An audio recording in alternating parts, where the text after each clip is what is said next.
amigo de fé, irmão camarada. Eu sei que as nossas conversas são sempre boas, mas para um vídeo, né, então é um pouquinho diferente. Então eu quero te agradecer por aceitar o meu convite para bater esse ping-pong aqui comigo hoje. Imagina, eu que agradeço pelo convite. Então se apresenta um pouquinho até para a gente saber a intersecção, a conexão que eu vou fazer com a sua vida e com a psicanálise. Bom, eu sou o Danilo Lira, eu sou um dos fundadores de uma startup de tecnologia que se chama Perf Tracker. Eu e a Denise, a gente trabalhou junto há alguns anos numa multinacional em São Paulo, né? E os nossos papos são bons desde dessa época, né? A nossa empresa, ela trabalha comportamento humano com tecnologia, né? E agora, com todo esse lance de pandemia, com as pessoas trabalhando de longe, com necessidade de controle, com vários outros sentimentos, né? A gente tem conseguido extrair muita estatística interessante sobre comportamento, mais ou menos isso que eu tenho feito. Dan, em um dos nossos eventos que participamos juntos, eu lembro que você, na sua fala, trouxe que a sua empresa vai proporcionar trabalho humano para quem é humano. Uhum. O que a inteligência artificial e a robotização pode trazer como impacto para as relações de trabalho? E agora, se a gente for pensar nesse novo modelo de trabalho, onde nós ganhamos e onde perdemos, então, com a robotização dos trabalhos? Eu gosto de pensar, eu lembro que muitas vezes, conversando com uns amigos, né, uma das principais reclamações, tinham algumas reclamações no ambiente de trabalho. Era o cara que não tinha muita coisa para fazer e ficava ocioso, e era um problemão para todo mundo, para o profissional e para a empresa. E aquele cara que fazia a mesma coisa todo dia. E aí um dia ele chegava para o trabalho e falava assim, eu tô cansado de fazer isso, enchia o saco e ia embora. Era basicamente assim. E antes, alguns anos atrás, você não tinha outra alternativa senão encontrar uma pessoa para ir lá bater carimbo. Então aquela pessoa podia ser bem formada ou podia ter uma formação mais simples, estar no início da carreira ou mais no final da carreira e tinha que estar lá e tinha que fazer aquele processo repetitivo e tinha que parar de pensar, abdicar do seu individualismo, do seu eu, simplesmente para executar uma tarefa sem inteligência. Uhum. E agora a gente chegou num ponto de tecnologia que as coisas que não precisam de decisão podem ser feitas puramente por tecnologia. E aí quando a gente fala que a gente vai devolver trabalho de humanos para humanos, é que essencialmente um humano dentro do escritório vai precisar tomar decisões, não vai mais só replicar um comportamento que alguém ensinou, né? E também vai fazer uma certa vai ter um certo filtro nesses escritórios. Então, as pessoas que estão mais preparadas e mais dispostas a tomar decisões e assumir certos riscos vão ter lugar cativo. As pessoas que estavam ali só pelo salário vão ter um pouco mais de dificuldade. Essa é a grande ponto da tecnologia hoje. E aí que eu vou fazer agora uma ponte, acho que essa é a ponte que eu pensei para essa conversa, dessa intersecção, de trazer responsabilidade para essa pessoa, ao mesmo tempo de um cuidado emocional que talvez ela não, até então, não tivesse preocupada em ter. Então, você que originalmente ocupava uma posição gerencial, qual é o impacto das pessoas e se você enxerga que essa transição será feita de uma forma tranquila, pacífica e possível? E se você pensa que isso poderá, de repente, trazer benefícios, principalmente para hoje, quando a gente olha um cenário de doença no trabalho, burnout, etc. Eu acho que tranquilo não vai ser, né? Fazendo uma analogia da terceira revolução industrial, quando você tira a gente das linhas de produção para fazer robotização, de montagem de material, as pessoas já estão preocupadas com o que vai ser do trabalho, o que vai ser do futuro, E é um movimento que é difícil você segurar, porque a partir do momento que você fez o primeiro robô, conectou o primeiro sistema com o outro, acaba sendo a decisão mais óbvia, né? As pessoas se preocupam sim, têm uma certa ansiedade do que vão fazer. Muitas vezes quando eu converso com empresários ou com grandes empresas, uma pergunta que eu tenho que responder sempre é: o que eu vou fazer com as pessoas aqui? Né? Então a gente fala no ambiente corporativo de prepará-las para novas funções que vão surgir, né? Com mais inteligência, não tem jeito. E a gente fala até numa esfera mais de política pública, de preparar essas pessoas para um novo amanhã. Hoje as crianças fazem robôs na escola, né? Já começam a fazer programação muito antes do que a gente imaginava. Mas o que eu vejo da galera sendo impactada pela tecnologia do mercado é que falta equilíbrio, né? Então assim, o primeiro sintoma é a negação. Então não, isso não, a gente não precisa, isso não vai acontecer. Não vai acontecer comigo. Exato, aqui a minha empresa não vai lutar. De repente a empresa adota, em um ano tem mais robô fazendo as coisas do que humanos, e essas pessoas estão tentando se alocar de uma forma assim quase que desesperadora, né? Tentando encontrar uma nova posição nesse novo mercado de trabalho. Então não vai ser sutil, é um movimento que começou há algum tempo e os próximos 5 anos vai mudar tudo que a gente conhece, tenho toda certeza. E a pandemia trouxe 10 anos em um. E a pandemia acelerou mais. Então tinham atividades, eu tenho um cliente que era assim, tinha uma pessoa lá só para apertar um botão todo dia, e a pessoa não podia ir para o escritório, e também não tinha acesso àquele sistema apertar o botão, e em 2 dias a gente resolveu o problema com uma solução tecnológica, e aí ele descobriu que não precisava da pessoa para apertar o botão, e podia descobrir daqui a 5 anos, mas descobriu em 1 mês quando veio a pandemia. Fora que a gente quebrou um paradigma da localidade com a pandemia. Então muitas pessoas abandonavam suas raízes, abandonavam as suas famílias para vir para São Paulo, para o Rio de Janeiro, para Brasília, que é onde tinha um emprego e tinha renda. Mas agora o cara pode trabalhar do Ceará, o cara pode trabalhar do interior do Rio Grande do Sul, o cara pode trabalhar do Mato Grosso do Sul, de Goiás, e fazer o mesmo trabalho com qualidade e sendo visível de qualquer lugar que ele esteja, né? Então quebrou esse paradigma e aumentou a competitividade, né?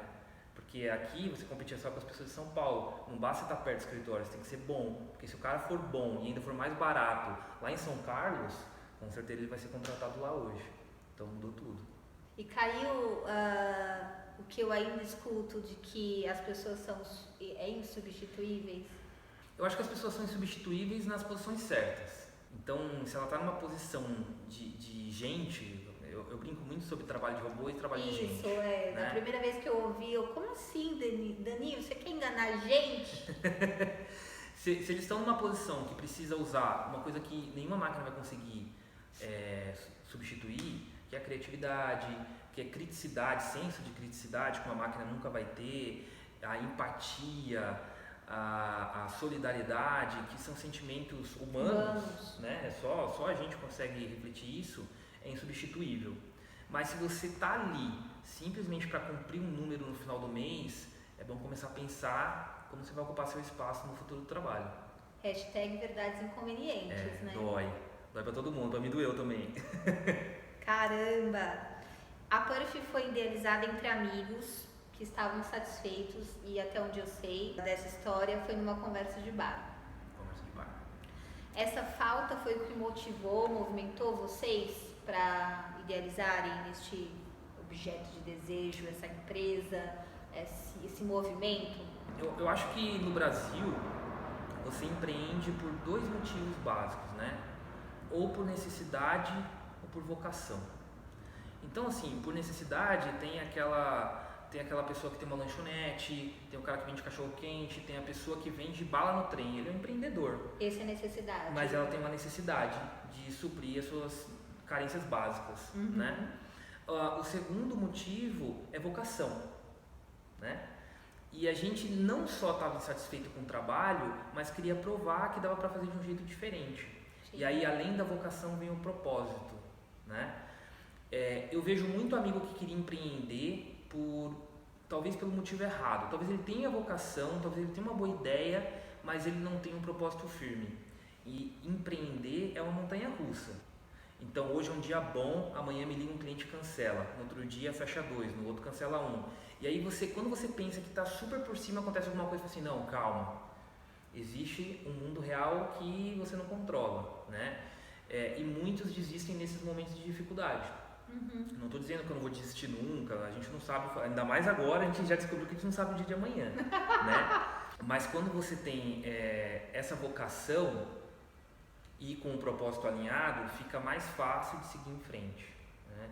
Então, sim, estar desmotivado com o trabalho foi um dos motivos de montar a empresa, mas, mais do que isso, tinha um motivo maior, que era tentar fazer diferente, porque senão a gente simplesmente trocaria de emprego. Sim, né? Que é normalmente o que as pessoas fazem. Que é o que as pessoas fazem, e a gente resolveu arriscar. Para quem não sabe, né, muitas pessoas de startup passam por essa fase, mas a gente saiu do emprego e a empresa não pagava salário, né? Então era diferente, a gente colocando dinheiro todo dia, a gente trabalhando até meia-noite, a gente visitava cliente, fazia PowerPoint, fazia campanha no Google, era tudo a gente, né? Ainda muitas coisas somos nós que fazemos, mas a gente decidiu por empreender e não simplesmente trocar de emprego até ficar insatisfeito de novo, trocar de novo. Sim. Foi a nossa decisão. E o desejo vai se deslocando, né? Exato. Sempre vai mudando. E quando você estava falando da montanha-russa, eu lembrei muito da clínica. E é assim, né? Você tem que não sei se conformar ou se contentar ou simplesmente aprender de que na clínica, em psicanálise, a pessoa ela é livre para permanecer e muito bem-vinda para voltar. Então, o mesmo desejo que a motivou para iniciar precisa sim permanecer, mas ela é livre para ir. Então, um cliente hoje, um paciente hoje, não necessariamente ele está com a gente amanhã. Então, também é um aprendizado, né? Exato. De certa forma, também é empreender. Já que você falou de empreender e de propósito e de necessidade, eu tenho aqui uma pergunta que é talvez polêmica, mas empreender no Brasil não é para amadores, né? Então, não é só pela necessidade, não é só pelo propósito, mas também tem que ter um pouco de, no mínimo, preparo, conhecimento, coisas que nem todo mundo se predispõe a fazer antes de empreender, né? O brasileiro vai aprendendo as coisas no caminho também, né? Verdade. Você acha que esse despreparo, inclusive psicologicamente falando, interfere no percurso do empreendedor? Totalmente. Quando a gente fala que empreender no Brasil não é para amadores, eu ainda acho que está mais relacionado à preparação emocional do que às outras condições tributárias, burocráticas e tudo mais. Porque a gente não é criança, né? Então, assim, eu sei o processo para abrir uma empresa, eu sei o processo para emitir uma nota. Então, o mínimo das burocracias a gente conhece. É claro que tem a coisa que sai da regra que você não espera, né? Mas, aliás, o pessoal brinca comigo assim, mas empreender é foda, que paga muito imposto. Eu falei, pagar imposto é um problema bom. Quer dizer que você está faturando, né? Não então reclama, tá ok. Todo o resto é muito mais trabalho. Então tem linha de crédito que às vezes você não tem acesso porque você não tem o tamanho certo. Tem tipos de financiamento que você precisa estudar e leva 6 meses para sair o dinheiro. São essas coisas que você tem que estar preparado para lidar com o imponderável. Então você pede uma linha de financiamento que era para sair em 6, vai sair em 8. E no 5º mês você já está com ansiedade lá em cima, né? Quando a gente decidiu abdicar dos empregos formais para se dedicar à empresa, a gente sabia que ia precisar colocar dinheiro, que a gente ia precisar se pagar, que a gente não ia ter salário, que ia ser um período de muita economia, né? Mas ninguém contou pra gente que ia ter que ter tanto equilíbrio emocional.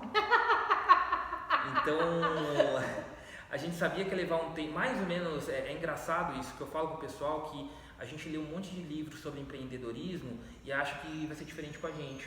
E no final você olha para trás e fala assim, caramba, foi exatamente aquilo.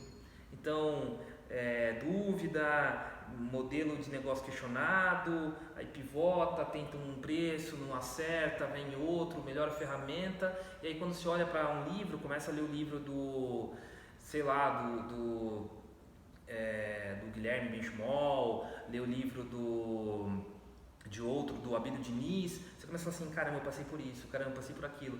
Então, se a gente tivesse preparado para absorver de verdade essas experiências, se preparar mentalmente, não teria sofrido tanto no caminho, né? Então, mais do que dinheiro, se você está pensando em empreender, seja você o cara que vai abrir a lanchonete ou o cara que vai abrir a próxima empresa unicórnio no Brasil, esteja preparado psicologicamente, mais do que financeiramente, porque se acontecer tudo errado, você vai fazer o óbvio, você vai voltar para o mercado e vai procurar emprego, né? Vai ligar para a mãe, para o pai, para o banco, vai sobreviver, né? Mas se você não tiver cabeça, nem isso você consegue fazer. Você vai desistir muito antes de ter certeza de que aquilo era um negócio bom ou não, porque tudo isso pode acontecer. Você tem aquela vontade, você tem uma ideia, existe o mercado, mas por N questões pode não dar certo. O mercado se fecha, vem um concorrente maior e compra todo mundo, põe dinheiro ali, acaba com você na estratégia e tudo mais, e o cara está mais preparado. Mas você precisa, no mínimo, ter condição de decidir se aquilo realmente virou um negócio ou não. E sem preparo emocional, zero. E eu falo muito com a Denise isso, ela me liga e pergunta como estão as coisas. Eu falei, olha, precisava ter feito mais terapia. Terapia é o que vai manter a gente funcionando. Essa era a próxima pergunta, né? Qual a importância, então, desse autoconhecimento, seja ele através da terapia, da psicologia, da psicanálise? Qual é a importância agora que você está passando? Já passou pela transição, já está num outro lugar, agora o jeito de enxergar esse mercado é diferente do que numa posição de gestor, na iniciativa privada. Qual que é a importância agora desse seu percurso? Eu gosto de falar para as pessoas que o autoconhecimento ele é bom quando aplicado, né? Porque a gente conhece um monte de gente agora que fala... que a pessoa ela fala assim... é muito clichê, né? Eu falo assim, mas eu sou assim. Eu falo assim, tá, mas assim do jeito que você é não dá pra fazer tal coisa, não dá pra fazer o trabalho, não dá pra gente trabalhar junto. Eu falo, mas tem que aceitar minhas limitações, né? Então, o autoconhecimento, ele é bom como ferramenta. Ele não é só um livro que você coloca ali, tipo, como suporte do monitor, né? Que você fala assim, eu tô me sentindo mal porque... eu sou assim. Eu sou assim, então eu tô desconfortável com isso assim. Então, usar do autoconhecimento para reconhecer em si um sintoma de ansiedade, ou o porquê de você ficar tão frustrado de não fechar um negócio, ou o porquê de você ficar tão agressivo quando você é provocado por um negociador, que tem essa ainda, né? Porque a gente ficava lá protegido no ambiente de trabalho. Nós éramos negociadores. E agora, quando você está do outro lado vendendo e pensando em estratégia, você acaba lidando com táticas de outras pessoas. Se você não tiver equilíbrio, você acaba pagando para trabalhar ou acaba embarcando num projeto que você não pode assumir, você não fala não por ego, né? Então o autoconhecimento vai te ajudar como ferramenta a tomar boas decisões, mas tem que ser aplicado, e para ser aplicado exige mais coragem do que uma simples terapia, né? Então você tem que descobrir o seu melhor nesse processo terapêutico de descoberta para poder tomar decisões com aquilo que você descobriu, não só dizer assim, eu sou assim mesmo, se descobrir e fazer daquilo um quadro, né? Ao invés de um filme, onde as coisas vão se transformando. Um quadro é bonito, mas está lá estático, acabou, é aquilo, né? E a nossa vida está mais com um filme, com a parte... em movimento, dinâmico. Com a parte feliz, com a parte triste, altos e baixos e tudo mais, mas seja um filme, não seja um quadro com seu autoconhecimento. Nossa, eu adorei. Hashtag, né? Hashtag adorei. E também não usar desse autoconhecimento como uma muleta, né? Como a síndrome da Gabriela. Eu nasci assim, vou morrer assim, tá tudo certo. Exato, tem que estar disposto a mudar. Ainda mais agora, nesse mundo onde tudo foi questionado, né? Tudo que não podia agora pode. Tudo que era impossível está se mostrando possível. O que você vai fazer com essa informação? Onde você vai se posicionar? Sim. É uma nova revolução, a gente tem que aproveitar porque zerou o jogo. É tudo novo para todo mundo. Como é que a gente começa e ganha alguma vantagem com esse momento novo? Sim, né? Eu gosto do pensamento, e na verdade essa é a minha linha de estudo, de pensamento analítico e transpor para além da clínica, né? Porque você está no divã, você descobre e lá você talvez se torne um quadro. Mas e aí? Como você ressignifica suas relações, inclusive as do trabalho, para você de repente repetir menos, ou se magoar menos, ou se sentir menos agredido quando alguém te provoca. Então é de fato transpor para a vida, né? Tem que sair do divã, né? Tem que ir pra vida prática. Isso, tem que viver, né? A gente minimamente faz terapia para aprender a viver melhor. Isso aí. Tem o quadrinho que diz que o objetivo de 2020 é chegar vivo até o final do ano. O que esperar de 2021? Acho que a gente falou bem que a gente passa por uma mudança de 10 anos em um. Sim. Né? Então, o ano que vem, tudo que a gente iniciou essa mudança, não só de home office, mas de serviços de entrega, de coisas que vão até você, de coisas mais automatizadas, digitais, serviços digitais, tudo isso que iniciou esse ano tem um longo período de maturação. Então, os próximos 5 anos a gente vai ver ideias brilhantes quebrando, outras se solidificando, e para 2021, coisas que aconteceram esse ano que você não gostou vai continuar acontecendo. Então, assim, tem amigo que não gosta de home office, você vai continuar em home office porque é uma decisão lógica, né? Não é só no Brasil, em muitos países a decisão de manter as pessoas no escritório é uma decisão de controle, não é uma decisão de é maior, produtiva. Né? Isso, é maior que a produtividade. Exato. Então, quase todos os setores de serviço poderiam ser executados de qualquer lugar. E esse movimento começou, só fazer conta, gente. Se o aluguel em São Paulo é caro, o aluguel no Rio de Janeiro é caro, se em vez de ter 1.000 metros, se tiver 500, é metade do aluguel que vai economizar. Né? E as pessoas vão para casa. Aqui em São Paulo a gente reclamava muito de trânsito, então agora não tem mais o trânsito, você faz as coisas de casa, né? E eu lembro que eu fiz uma palestra num colégio para falar sobre o futuro, né, do trabalho com alunos da 8ª série, e um professor falou uma coisa bem interessante, falou assim: a gente é tão ocupado que a gente perde 2 horas para ir, trabalha, vai para a faculdade, volta, dorme, trabalha. Se te derem 4 horas por dia, tem muita gente que vai ficar louca. Não sabe o que fazer. Não sabe o que fazer. Então se preparem para saber o que fazer com o seu tempo. Porque a gente pediu tanto, né? E a gente vai ganhar essa flexibilidade. Mas o que a gente vai fazer com ela? A gente vai mergulhar num novo looping aí de outra loucura qualquer, sei lá. Então vou ter 2 empregos porque eu tenho 4 horas por dia. Então eu pego outro meio período, ou eu vou passar um tempo com meu filho, ou eu vou fazer outra faculdade. Brincar com o cachorro. A gente vai ter que ter essa maturidade. E uma vez eu fiz um curso de meditação, né, nesses processos de autoconhecimento, e a professora falou uma coisa que me marcou muito. Ela falou assim: tem gente que não consegue nem ficar sozinho em casa, que liga a TV para não ficar sozinho com a própria consciência, né? Imagina agora com o tempo livre. Né? Vai acabar o filme do Netflix, vai acabar tudo que você tem para escutar, para fazer, e você vai ter que dar atenção para o que está vindo de dentro. E aí você vai fazer o que com esse tempo? É isso. Então, assim, para o ano que vem tem muita transformação ainda. Para quem está trabalhando com tecnologia, muito trabalho pela frente. Acho que todas as indústrias estão se reinventando. A parte de restaurante está mudando muito. Toda a parte de atendimento, o pessoal está trabalhando cada um de um lugar. Então tem muita coisa por vir. Muita. Caramba. Tem um texto de Freud que fala da análise terminável e interminável. E a gente já falou aqui do deslocamento, né? Que esse desejo vai se deslocando. E eu queria fazer uma relação que desde a época que a gente trabalhou junto, que você sempre propôs para o escritório coisas diferentes, né? Inclusive a adoção do uso de bermudas no escritório, que foi uma herança horrível, eu quero te dizer. Você saiu e ficou aquela... Todo mundo de bermuda. Eu sempre lembrava de você por isso, mas assim, não foi uma coisa boa. Mentira, tô brincando, né? Mas assim, foi uma herança do Danilo.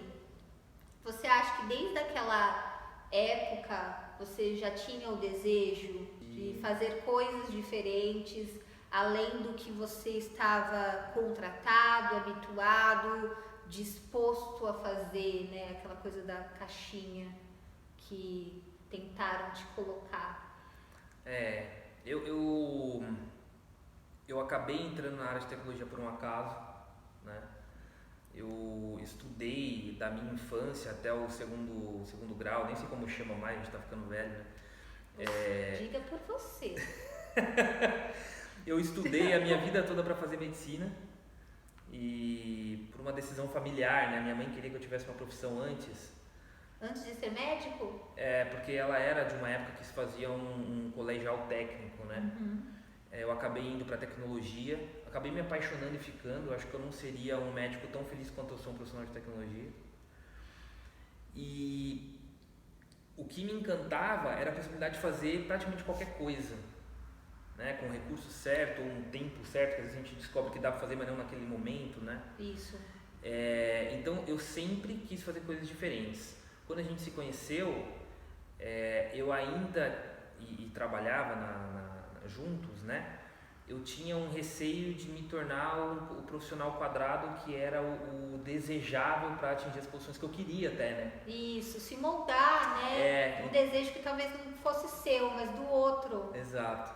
Então sim, eu sempre quis propor diferente porque na minha cabeça atingir um bom resultado, entregar resultados palpáveis para uma empresa que quer lucro, que é o número ali validado, não precisava ser sempre daquele jeito, né? Então a bermuda era simplesmente para a gente conseguir trazer gente mais jovem, mais descolada, a galera mais bem informada no mercado, não estava querendo aquele modelo tradicional de trabalho, a bermuda era um primeiro passo. Era uma forma de transgressão, que eu sei, Danilo. Também, mas queria provocar algumas coisas.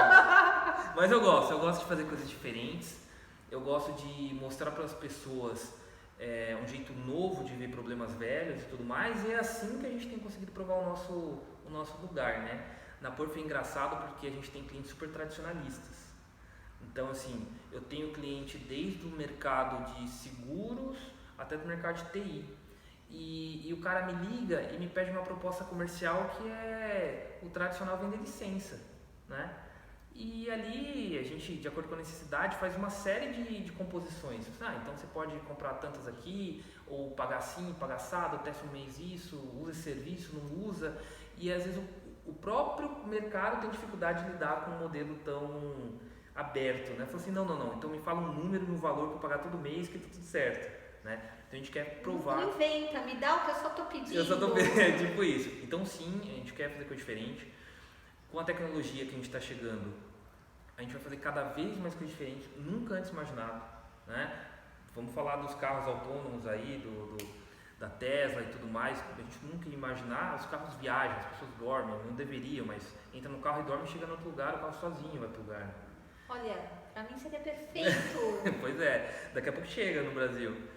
E então agora principalmente o céu é o limite. E a gente está chegando num momento que a tecnologia está se tornando muito barata, muito acessível. Até no Brasil? Até no Brasil, principalmente para grandes corporações. Sim. Dá para reinventar o jeito que você vive sem você nem perceber, né? Que é mais ou menos isso que acontece com aqueles apps de pedir coisas, né? Você nem ligava, agora você não podia ir no mercado, só usa aquilo, você nunca mais vai voltar aquilo. Não, e o desespero, né?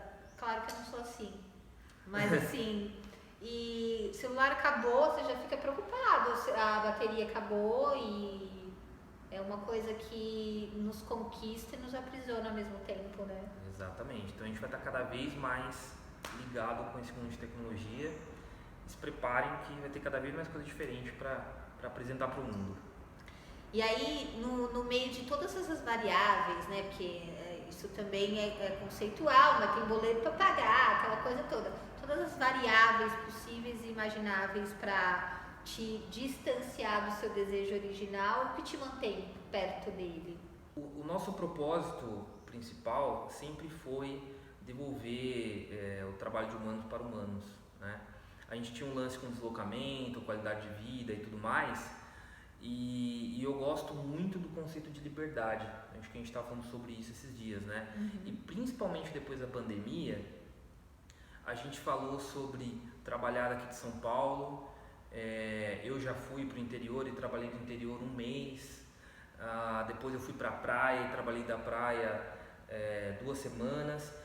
E agora a gente consegue entregar isso para o nosso cliente.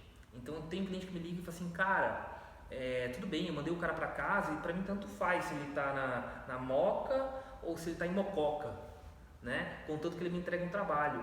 Então começou a fazer o clique entre o que era o nosso propósito de provar que dava para ter empresas altamente produtivas sem esfolar o funcionário. Sim. E o funcionário perceber que aquilo é um benefício também para ele, porque ele pode estar de qualquer lugar trabalhando. Então isso me mantém muito motivado, né? Ter liberdade, ter esse tipo de flexibilidade é um plus, mas o que a gente não pode esquecer é que tem o ônus também. Então é pesado, o dia a dia é pesado, a responsabilidade é grande, é muita coisa para você planejar, né? Mas a motivação vem de estar perto daquilo que a gente imaginava, assim, cada vez mais, trabalhando muito, né?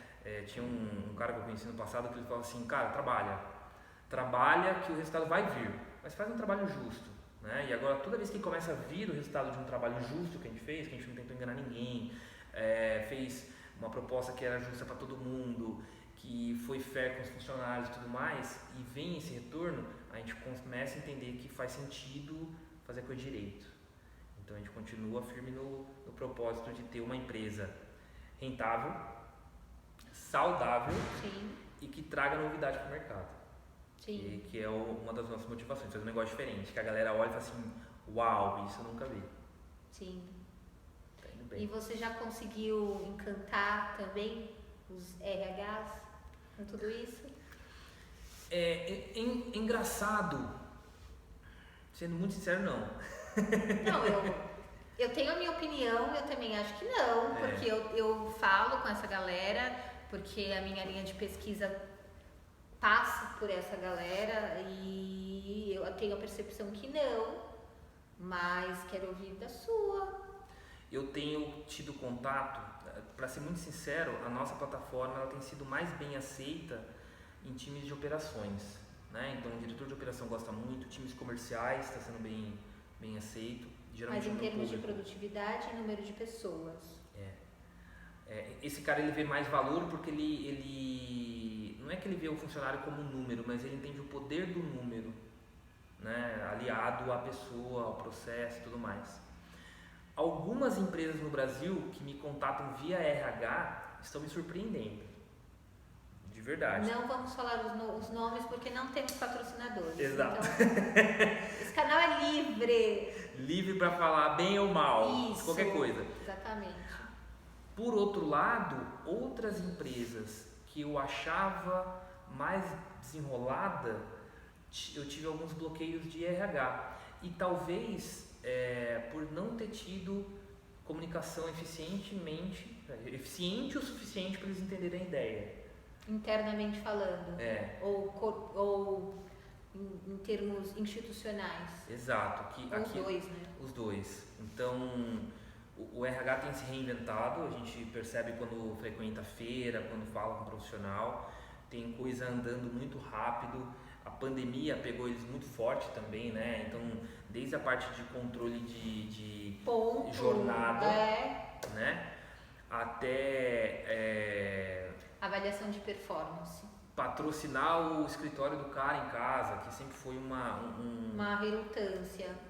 Então, assim, como é que você se aproxima do seu funcionário que não está no escritório? Como é que você comemora o aniversário da empresa? Como você valoriza o seu profissional se agora está um no Iapoque e o outro em Guararema? Né? Como é que você manda aquela lembrancinha? Então o RH foi muito desafiado para manter uma imagem institucional para os funcionários. Muito desafiado.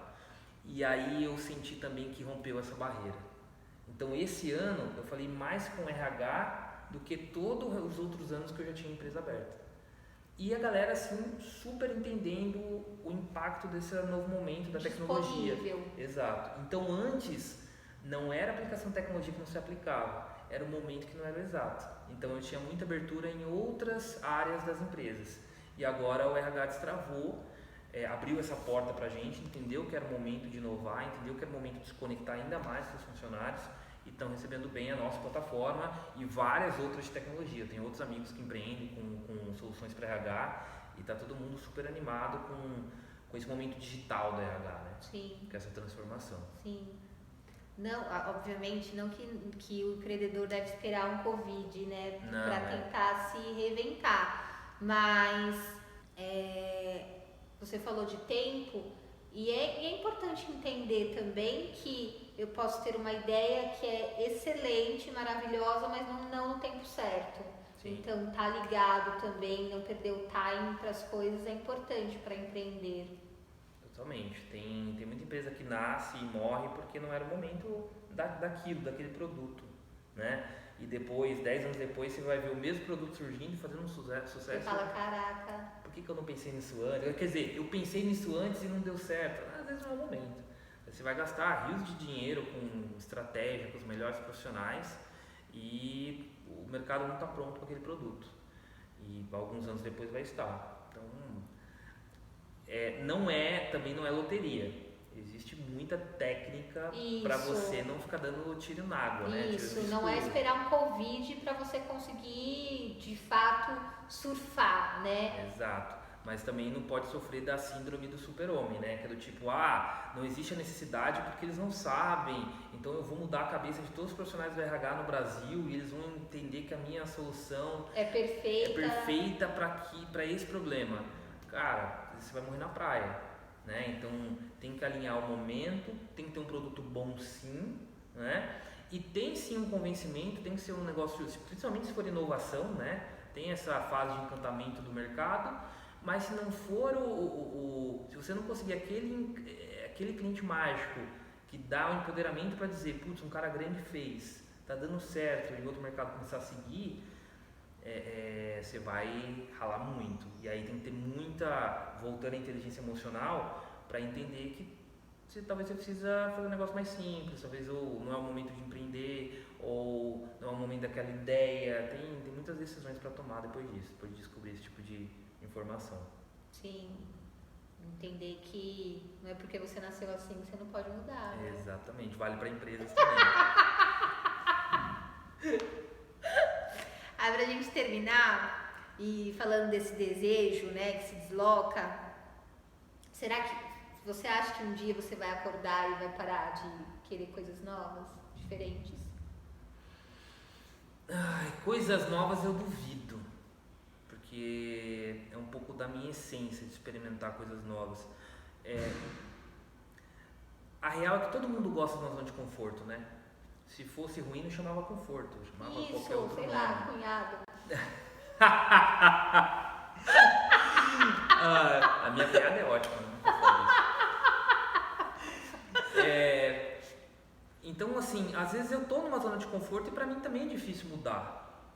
Mas eu gosto da sensação do novo, de experimentar.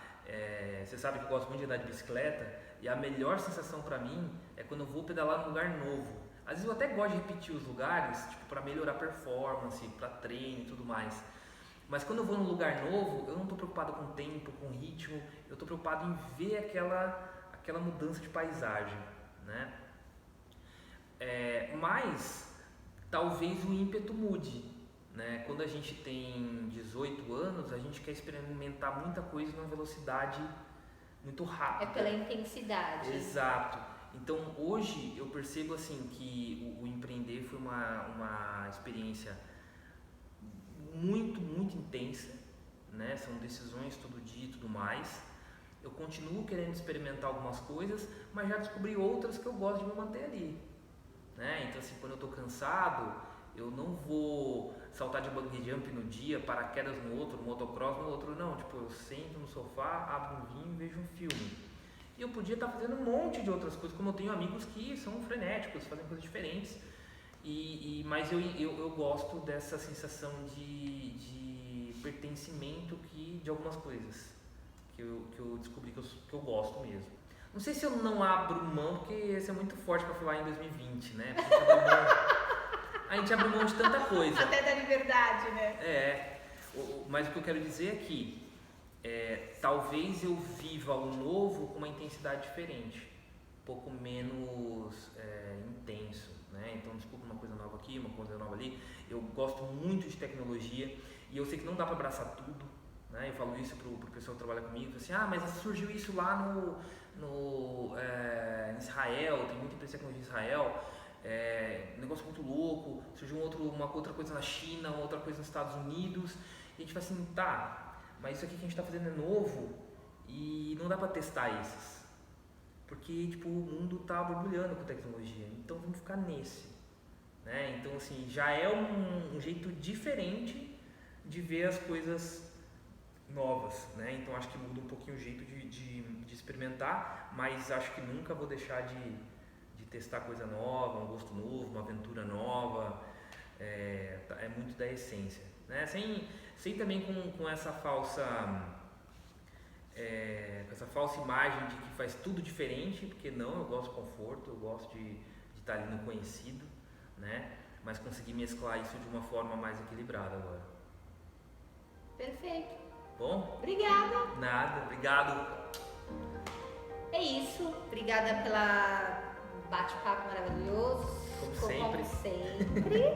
E você que não sabe a história da bermuda no escritório, eu vou deixar um card aqui, que o Danilo apareceu no Jornal da Manhã, falando da novidade. Todo mundo podia usar bermuda no escritório. E na sequência ele vazou e deixou essa herança maldita para todo mundo. Mas ok, me conformei, como vocês podem perceber. Mas é isso.